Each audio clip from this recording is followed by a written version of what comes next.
Let me show you its vestibular function. Just stand like this.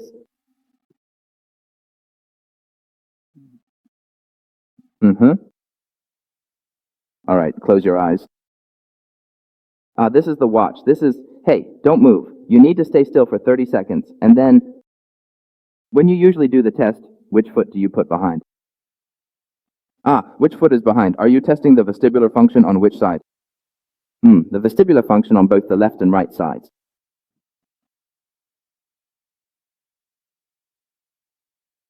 You need to face everyone so they can see clearly. If you stand sideways, it's hard to see, but if you face everyone, they can see how much you're swaying. With your legs straight, the amount of swaying is actually pretty mild.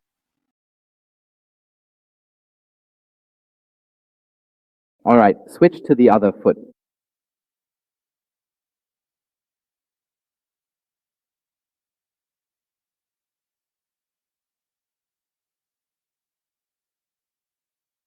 So, which side is weaker? Right, the right side is weaker. Does anyone in our class get really bad motion sickness? Who would like to give this a try? You, come on over here.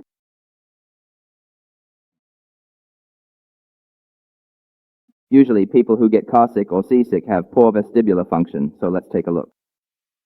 Also, children who often get car sick or seasick usually don't do well in school because people with poor vestibular function have trouble focusing, and if you can't focus, your grades will suffer.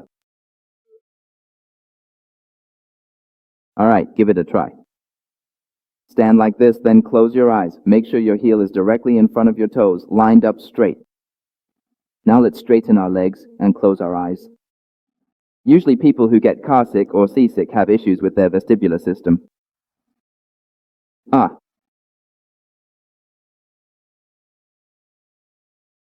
They can't control it, but this can be improved with practice. Our Shanghai studio specializes in this. For people like this, even their resting heart rate while standing can't go down. You're always swaying, which basically means that their brain can't detect where their body is, regardless of whether they're left-handed or right-handed. So for people with poor vestibular function, any standing position training is not suitable for them. Doing biceps curls, triceps extensions, shoulder presses, lateral raises, rowing, squats, all of these exercises done while standing are not suitable. Because their vestibular system is so poor and they're always swaying, it's very easy for them to get injured. As soon as they stand and add any load, they get injured. This isn't something your coach can fix. If you don't understand this and just keep trying to train their single leg stability, it won't help. It's not a muscle problem, it's a brain problem. Try switching to the other foot. Me. As soon as I close my eyes, that's it. So, I get car sick, seasick, and when the plane is really bumpy, I get air sick too. I even get dizzy on roller coasters. Let me tell you, we have an arcade machine at our entrance. Next time, you can use that machine to practice the submarine game. Play some games and then come back to tackle this. It'll help. When you train your muscles at all these positions, your muscle awareness will improve. So, if you're his coach and he can't feel his biceps, triceps, or shoulders during lateral raises, it's not because there's something wrong with the way you're teaching the movements. It's his brain that's the problem. It's his submarine that's the problem. It's always swaying below, so he can't accurately direct the force to his target muscles. There are a lot of gym members like this. So here's a simple method for you. Ask your clients if they get car sick or seasick. If they do, then for exercises where they're lying down or sitting, don't have them do standing exercises. They're more likely to get injured and won't perform well. Let's take a look at this. Do you get car sick or seasick too? Okay, carefully place your one foot very directly in front of the other. And keep them touching. Yes, now close your eyes.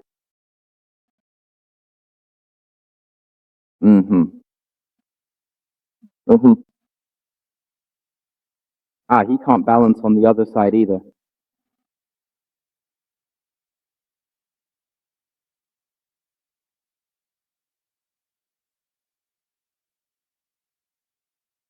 This side is a bit better, right?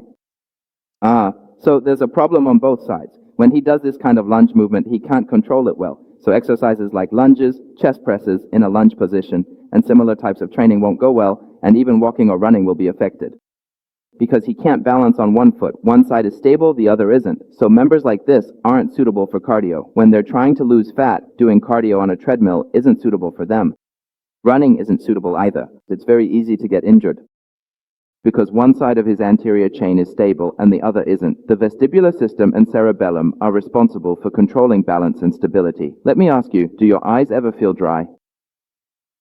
People with poor anterior chain function usually have dry eyes. Why? Because their brain isn't functioning well, so they need to constantly focus their eyes on a single point to help maintain stability, which leads to overusing their eyes. Children with poor vestibular function are more likely to become nearsighted. For adults, poor vestibular function often leads to dry eye syndrome. So, if adults want to relieve dry eye syndrome, they need to reduce the frequency of eye use. It's not that they spend more time staring at their phones than we do, it's that they fixate on a single point to help stabilize their bodies, which leads to excessive eye use and eye fatigue. In this situation, as long as you train the body to become more stable, the dry eye syndrome will improve. We've had many members like this, and after training, their symptoms got better. Just knowing about this issue is helpful, but such people are also not suitable for strategic position training. But if someone with poor vestibular function chooses to become a Pilates instructor, there are actually many single-leg support exercises in Pilates.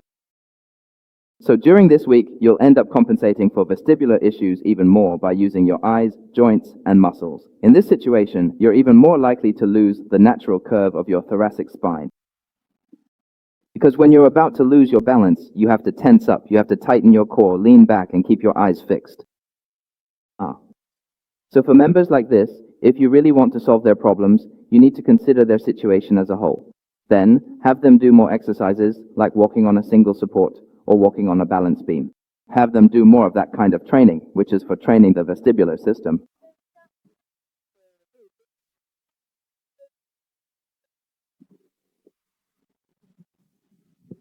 He says that even when he's just standing still, his whole body sways and the back of his head feels swollen. His brain simply can't detect where his body is. So his brain gets very fatigued, and even though his physique looks great, just looking at his eyes, you can tell he feels exhausted.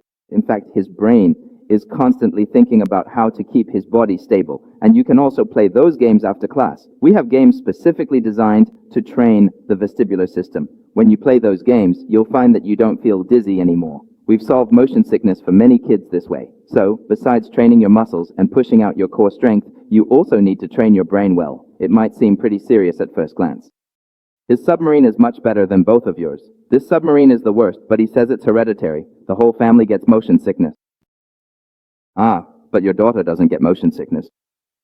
Your whole family gets motion sickness. You're already the best one among them. This time when I took the subway, as soon as I got on, within 2 minutes I felt like I couldn't stand steadily. It was really intense. Afterwards I was extremely tired and couldn't handle it. He can't even walk around much after taking the subway. Just 2 minutes on the subway and he can't take it anymore. You, on the other hand, can really practice and improve. You're so tall and your legs are so long. It would be a shame if you couldn't stand for long, but right now, you just can't. All of this can be improved with practice. He just can't stand for long periods, but once he trains his mind well, he'll be able to. And after he strengthens his posterior chain, the issue with the back of his head feeling swollen will also get better.